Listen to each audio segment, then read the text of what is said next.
community leaders, we will never fail.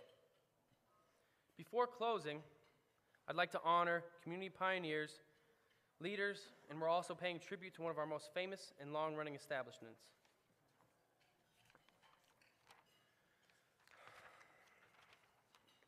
Work with me here. So before we get to our awards, I'd like to acknowledge our local leaders, okay? I'd like to acknowledge individuals who work for you every day and to make our city great. My colleagues on the Dania Beach City Commission, Vice Mayor Lori Llewellyn, Commissioner Joyce Davis,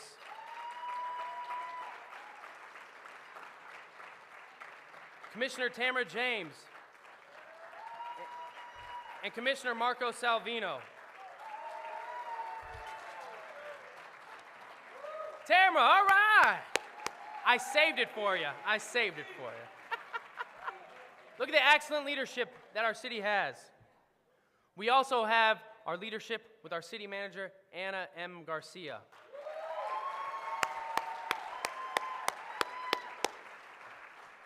We have our charter officers. Give me a round of applause. Charter officers. We have our city attorney, Eve Boutsis. CRA Executive Director, Michael Chen. And a huge dose of appreciation for the State of the City Committee who worked hard behind the scenes to make tonight's event possible. Let's give them a round of applause.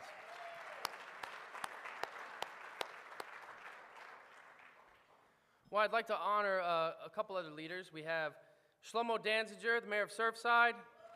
We have Marty Kerr, Broward County.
let you know about the update in the Dania Beach Innovation Ecosystem.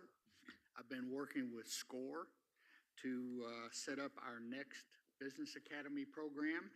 We're going to redo the first-time homebuyer program. This is one of our most popular programs. It's going to be on February 8th, 15th, 22nd, and 29th. And the new addition to this is that for the last one, with the last session, which is really about what kind of programs and money are available for people who qualify, Habitat for Humanity is going to join and present their case on that as well. So that's something that we look forward to. Just to bring you up to date, we have recruited for an executive assistant. This was the idea to combine basically the full-time position that Keisha held versus the part-time position that Kay held to create a single full-time position. This is to really help us stay organized and meet all the policies and practices and formats and so forth that are in the city documents. So everybody can stop correcting my mistakes now. That person will report to work on January 22nd. Also, as a follow-up to that, just today, we initiated the recruitment for the business manager's position.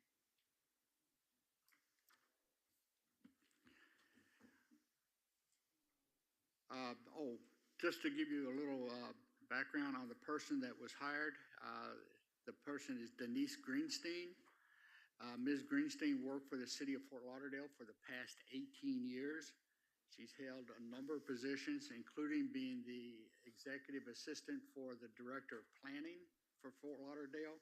And most currently, she was the administrative supervisor in the mayor's office, or excuse me, in the city manager's office. So she brings a lot of experience and knowledge about how to manage this kind of position. Just want to mention to you about the patch. And again, I know we have a workshop coming up, so I do want to mention that. We have a workshop that is now confirmed for February 5th. I see it is also in public record so that everybody is aware of this. Just to let you know that, in fact, we have been maintaining the patch. We've been keeping it clean, and to the extent we can grow things without a major capital investment, we have been replanting. So the reason I bring this up is that because of our replanting, we actually are generating crops now, but I didn't want to just start sales again because of the, I guess, the status of our discussions. So I bring this up to you in this meeting because with your approval, we could initiate online sales of the new produce that's being generated, frankly, starting tomorrow. Otherwise, if you prefer to just keep the patch closed completely until we've had our discussion, we can follow that direction too. So I need your direction on this. Board Member James? Yes, my question was about something prior that you stated, but I'll stay on topic. For this one, I don't see the harm in doing online sales if you've already planted and you have some crops. Thank you. Vice Chair? Is there any cost to it, to us doing it? It would just be generating revenue from the labor that's been put into it. And I'm fine with it. I am as well. Okay, so I have a general consensus from the commission. All right, we have a consensus for the online sales. Thank you very much. I'm going to add a subject that wasn't mentioned. This was a late breaking news piece. At your dais positions, I've included a brochure. This is regarding the downtown vision plan that has been engaged with Calvin Giordano. Just to let you know, there is progress. Tomorrow afternoon, we have the staff workshop to where the city manager and senior staff people can have their interaction with the consultant. And then next Thursday, January 18th, we have the public workshop scheduled for 5 to 7 o'clock. This is the brochure. I've actually been out walking up and down Federal Highway go into businesses and hotels and so forth, trying to put some brochures in there so we can promote this and have people show up. So just want to let you know that there's progress coming, and we still are reasonably on track for getting a conclusion for you to evaluate. And with that, that's my administrative report. All right. Thank you, Director Chen. Board Member James? Yes, you spoke a little bit about the first-time home buyers program. Other than just providing residents with the course, what else did you all do with the first-time home buyers program this year that will be different from next year? Well, it's not so much different other than we have Habitat for Humanity, which will add an interesting addition to available programs for low-income qualifying. Basically, the program is broken into 4 sessions. The first one is to talk about just general home buying in South Florida. Our real estate market is a challenge. People have trouble finding houses that they can buy, that they can afford, and when they buy them, or excuse me, when they find them, they don't know how to effectively be the buyer as opposed to simply who put in an offer. So that first course is to really help people understand how to be more successful in this particular market. The second piece is to prepare people on how to finance their purchase. It really is talking about mortgages and the cost that goes into that and type of stuff, and the kind of information that they'll need. The third session is actually the follow-up for the second. It's actually helping people understand what they can do to improve and repair their credit standing, their credit ratings, so that they can better qualify for mortgages and qualify for lower cost mortgages. And then the fourth of the series is all about the county and low-income qualified buyer programs that are available to assist with buying a house. That's the 4th series in the series. Okay, and then lastly, can you, I have a brain fart right now, so it's escaped my mind for lack of better terms. Happy New Year. Can you remind me of what we decided to do with that one property that the Habitat had asked for the amount of money? Yes, at this time, because of some of the complications that arose, it was directed that we'll look at it again in 6 months. Got it. Thank you. Regarding the homebuyer program, those 4 steps that's what we established? Yes, this is go down to basically how we structure the courses for the Business Academy. To score, 3 of those are normal score programs taught one individually from time to time when they schedule them. But with our Business Academy, we find programs that have a purpose, a common purpose for an objective, and we package them as a course. And that's what makes our program different than what SCORE offers. Yeah, because I like what I've heard. It's just some of the steps, it seems like you're putting the cart in front of the horse. You know, you're teaching somebody how to negotiate for a property when they might not even be qualified to purchase the property. So I like how we help individuals prepare their credit score and provide them with access to the resources that they're provided, certain programs that they could go up for. But, you know, to tell somebody how to purchase a house, how to put in a contract, or how to get qualified for a mortgage, you know, that's kind of, like I said, we're kind of putting the cart in front of the horse in that way. I appreciate that comment, but actually that first program is a little bit more extensive than just, it's really focused on helping people to be successful in our real estate market. But part of it is to help people to understand that they may be able to qualify for buying a house when they didn't think they could. And also to help people understand why home ownership is a better way to plan their family for the future rather than constantly being at the mercy of a landlord. So we talk about the advantages of home ownership versus being a renter. So it's a lot of pieces to go into that first program, really to help people understand that there's a reason for them to buy as opposed to rent, and then what to expect from that and how to be successful with it. So I can understand your comment based on just my first summary. Yeah, I just want a little clarification, that's all. Yeah. But no, good program. Board Member James? Yes, I'm sorry. Do you have anyone that could reach out to the community in Saratoga or our housing authority? As I do think it's important that we learn how to have a stepping stone and learn how to go from renters to homeowners. And I know in other cities at their housing authority, they have similar programs that assist them because I mean, the goal for housing is to provide that assistance, but hopefully you're not on that assistance forever and it's not a generational thing. But I think if we could target some of the areas where we have chronic renters or people that don't necessarily have the educational tools to understand home buying, I think it would be beneficial coming from someone from the city and the CRA to invite those individuals or let those individuals know about this program to be a part of it. Commissioner, thank you so much for that. I don't know why I didn't think of that before, but that is a very smart idea. And yes, we will make a proactive outreach to advise people in those communities that this is going on and it may be beneficial to them. Thank you. Thank you.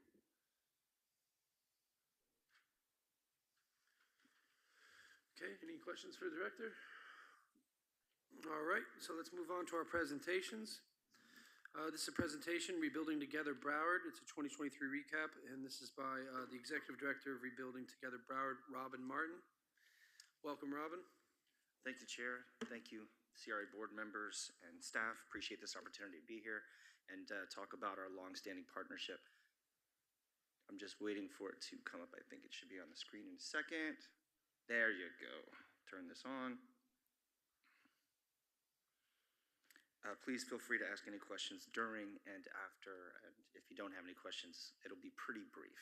You guys know a little bit about us, and many of you have actually come out on volunteer days, and I really appreciate it. So thank you very much. For those who don't know, we are Rebuilding Together Broward County, which means we are a part of a larger organization with 100 and something affiliates across the United States. Been around for 50 years.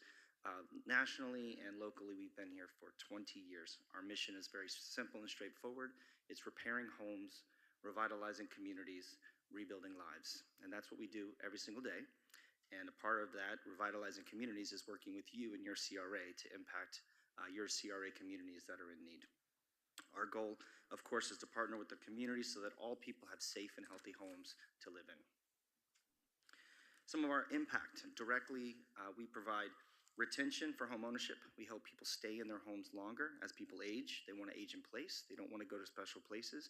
As communities are slowly, and this aging housing stock in Broward County is slowly deteriorating, we work really hard to keep people in their homes. We do a lot of work with code enforcement and things like that.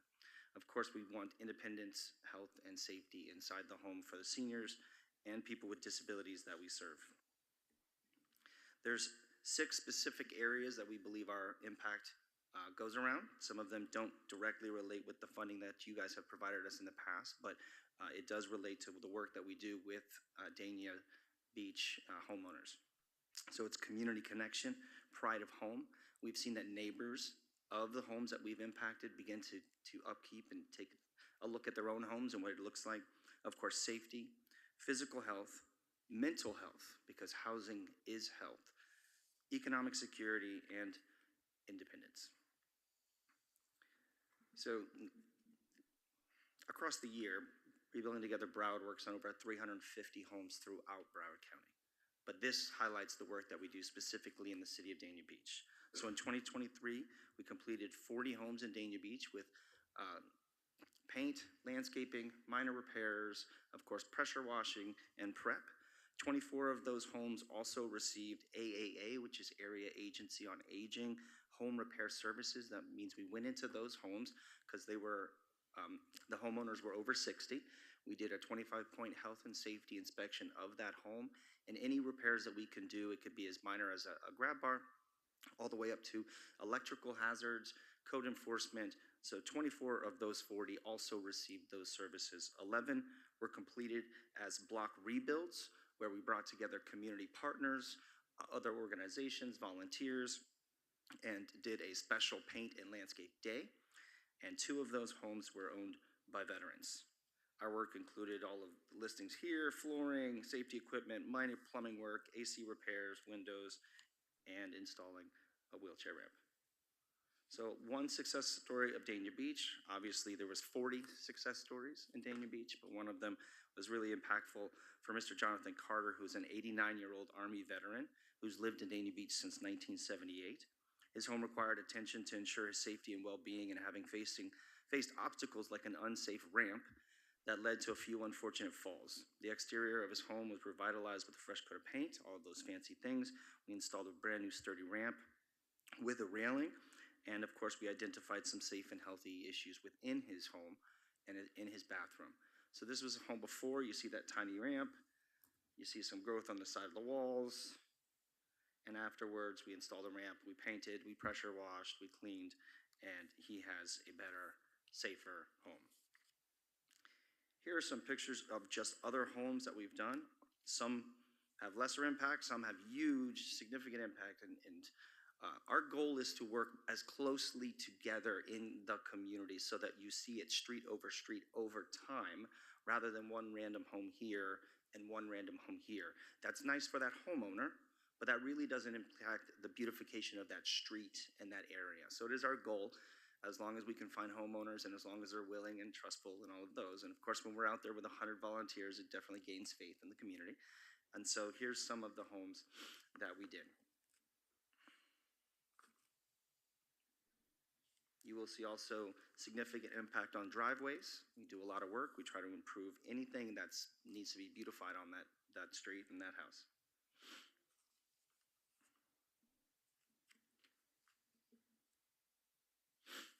As I said, we had block rebuilds is what we call them. You can also just call them volunteer days. Throughout the year, throughout this contract, I would say, we had 11 homes we worked on, but 8 of them in days. So a couple of those block rebuild days, we worked on multiple homes on the same day. Here's the list, and here's the partners that we brought into the community. And many of you, some of you, and I know Commissioner Davis was there, came out and helped or drove by. Your code enforcement officers visited a couple days and found out. Not all of them knew that what we do. And please, I would encourage you to remind your code enforcement officers and that department, if there are people who have violations and they're seniors, particularly seniors, many of them can't afford them, and a lot of times they might be something minor. We've done things like change locks on gates because of a hazard with a pool in the backyard. So these were the days.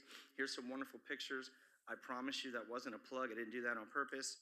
A staff member did, I'm sure.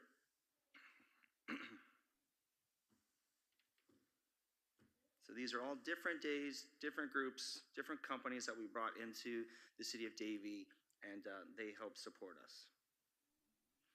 At the end of the day, it's about repairing homes, revitalizing communities, and rebuilding lives. We've been partnering with you for a number of years, so we hope that you would continue. I believe the number right now is 120 homes over the last few years have been painted and landscaped in partnership with the CRA, and we've done many of the same things with those homes. So again, thank you so much for inviting me. I'm open to any and all questions that you might have. Board Member Davis? I just wanted to thank you for the great work that you do, Robin. It is wonderful now that we are able to have the schedule for the homes that are going to be done in Dania Beach, whether we get to come out and physically come out with the community and the different volunteers. It really just creates a great spirit of community, and to see the before and the afters and the homeowners. It also a lot of times brings out other issues, and more people join in because they see that this is a trustworthy organization.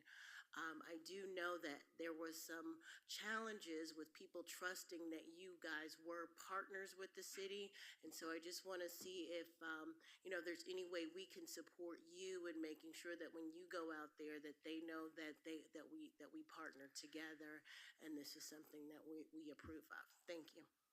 Thank you, Commissioner. If you have any ideas on how to do that, please. But we have a growing relationship. I think COVID was a little bit scary because we didn't have volunteer days for like a year and a half. We painted homes, but we didn't have volunteer days, so they didn't know who was painting a home. This is just a much better way of showcasing. Do you have our logo in conjunction Mm-hmm. with yours? Yep. on there? you know how people are. Some are just scared of the government, scared of free things. Thankfully, we've been there so long, we can point them to other neighbors. And those are both best advocates and salespersons are people that have already been helped. What about social media where we do something with perhaps a promo that we show that they're together in this video promo? Yeah, Oh, Yes, we we do have, try to promote these on social media. yes, Um, for Dania Beach residents, obviously. I think some of it is just these are seniors, and some of them are disconnected. it. And there's been so many scares and frauds, and people feel like, we've had people, are you going to take our home? Do you put a lien on our home? All of those things. And the answer is no to all of those things. Yeah. But people are generally distrustful. But we have a waiting list again. We are still able to find people in the community that need the help and are willing to receive the help. Thank you. And lastly, I just want to thank you for the Veterans Program and sending Erica to both post 209 and 304. There was a lot of interest, and she was able to explain how the Veterans Grants Program works. So I also want to thank you specifically for that. And I think Jonathan Carter, he was the first recipient for the Veterans Grant. Was that? We did help him more extensively, which was how we got to do the ramp and all those things. Okay. Thank you. Board Member James? Thank you, Chair. I'm agreeing with Board Member Davis. I have a lot of neighbors that call and are like, someone said they want to do some free stuff. Like, is this a scam or these types of things? I think we would benefit from all of us being in a video because we all have a different reach in different communities, and we know our different seniors that trust our faces. And if we can kind of do a promo video where each of us are kind of speaking just a little bit, or however, get with Nanette and or your production or however it happens, I think that it would benefit. And then if we could post it on the social medias and we can share it on our individual social medias, they will know that it's a program. Because I can tell you what, the stormwater protection program that we've had, a lot of people missed out, and now they see now that people are getting impact windows and impact doors, and now they're banging down the doors and saying, oh, no, I thought it was something else, I want to be a part of it, but the train is passed already. And so any way that we can support you to get that word out, to make it a little easier, because there is a little bit of a disconnect, and it's not because of who you are, but obviously you understand the burden that the community has been with, and this is the era of scamming and fraud, and it's very hard to have something trustworthy. And so I think if they see our faces, they trust that we work for the city, they know who we are with the city, and then they'll grow that relationship with you. So thank you. Thank you, Board Member. Vice Chair? Yes, thank you. You've had a veterans program, though, for a number of Yes. years, right? Because I Yeah. do remember a couple of years back, I think it was before COVID, there was actually a couple of, like, either widows of veterans or veterans that, yeah, okay. I think it would also be important to promote the criteria so that people know who qualifies for the program, because it's not every house, right? It's certain houses. Generally speaking, it's just low-income homeowner. So if Right. you're a homeowner and you're relatively low income, there isn't really an income cap on the contract that we've had in the past, which is good because it lets us be a little bit more flexible.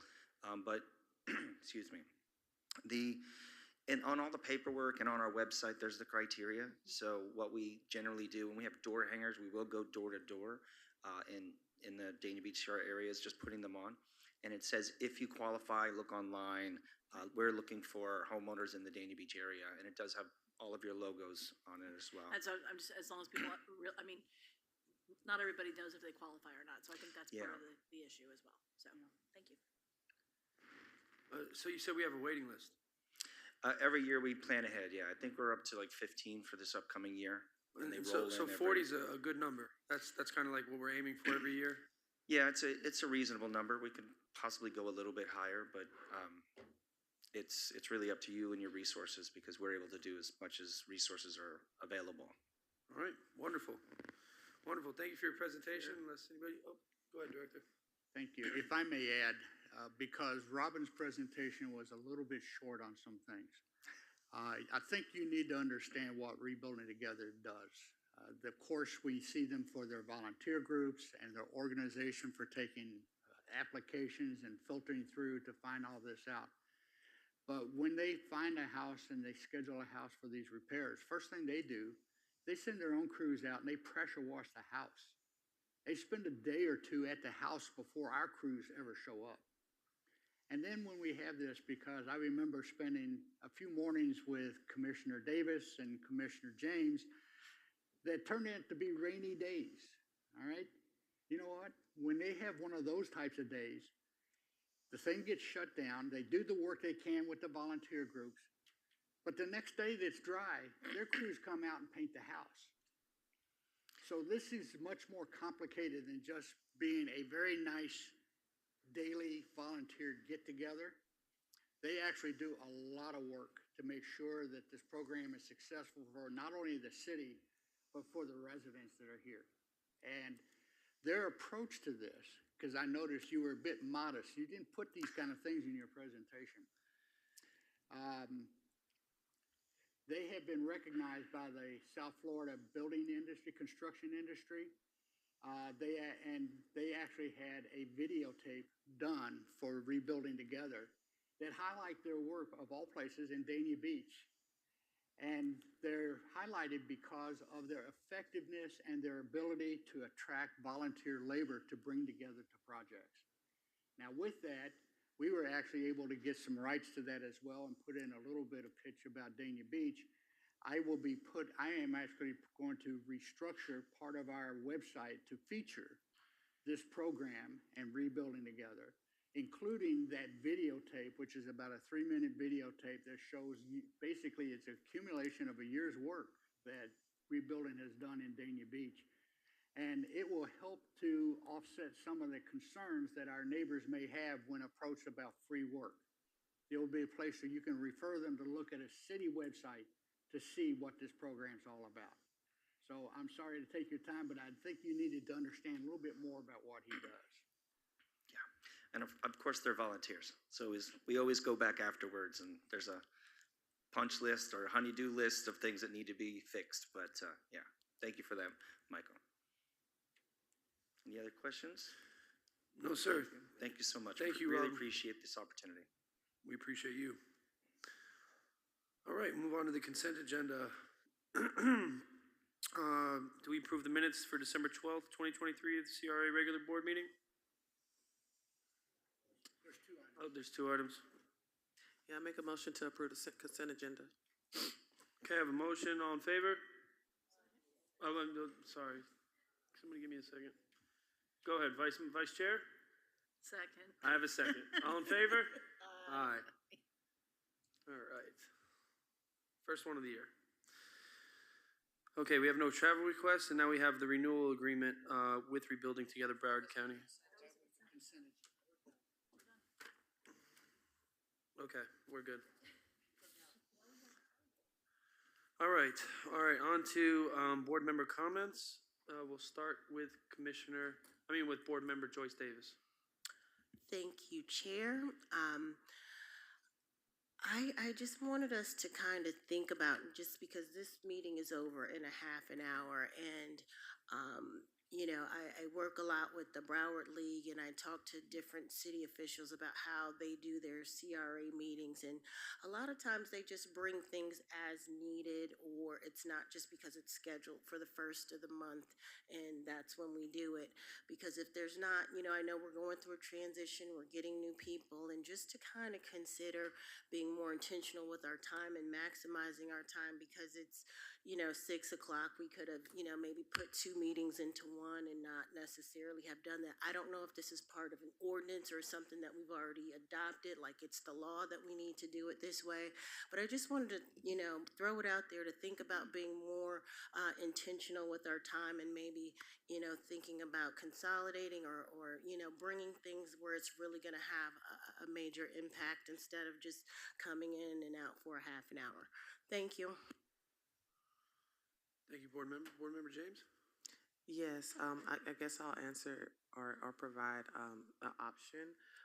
We used to, and I think Board Member Salvino brought this up a few years ago. The director used to look at the agenda and see how heavy it was, and either we would start it at 5:30 or we would start it at 6 o'clock. Like today, we probably could have started it at 6 o'clock, and so that would be at the discretion of Mr. Chen. If he looks at it and says, okay, this is a light agenda, we can start it at 6 o'clock. We would do it in time enough to be able to, before we publish the agenda and did all the requirements that's required. But that I'm in agreement of, if we don't have to be here for 5:30, we can start it at 6, start it at 6. Other things, if we have like discussions, the patch, and things that we know that are gonna take more time, to start it at 5:30. So if everyone else is in favor of going back to that or revisiting that, I wouldn't mind. Thank you. Those are my only comments. Thank you. May I respond to one of the questions that was raised? Sure. State statutes actually require the division of meetings. You cannot preside over a CRA subject as the city commission and vice versa. So you have to have separate meetings for these. It doesn't require how long you take with it, and I think that good idea is fine for.